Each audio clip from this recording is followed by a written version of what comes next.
Dans la Bible, et plus particulièrement dans l'Ancien Testament, les lois alimentaires sont précisées dans le livre du Lévitique, interdisant la consommation de certains aliments, dont le porc.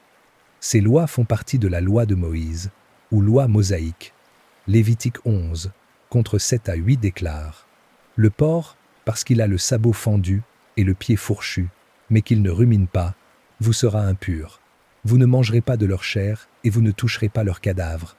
Ils vous seront impurs. Ces lois avaient pour but de distinguer les Israélites comme un peuple mis à part, consacré à Dieu, et d'encourager la sainteté dans leur manière de vivre. Cependant, si l'Ancien Testament interdit la consommation du porc, le Nouveau Testament présente une autre perspective.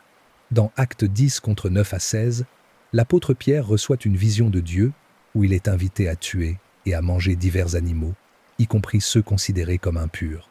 Pierre hésite d'abord, en raison des lois alimentaires juives, mais Dieu lui dit: ce que Dieu a déclaré pur, ne le considère pas comme impur. Cette vision symbolise que les restrictions alimentaires de la loi de Moïse ne s'appliquent plus aux chrétiens.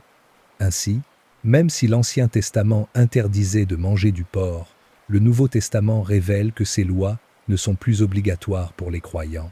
Les chrétiens sont donc libres de manger du porc ou tout autre aliment, sans contrainte religieuse. Souviens-toi, ce n'est pas la nourriture qui rend pur, mais le cœur tourné vers Dieu. Tu veux grandir dans la foi et mieux connaître la parole de Dieu? Écris Espoir sur WhatsApp au numéro à l'écran ou rejoins-nous via le lien dans la bio. Chaque soir, nous lisons et prions ensemble. Sois puissamment béni.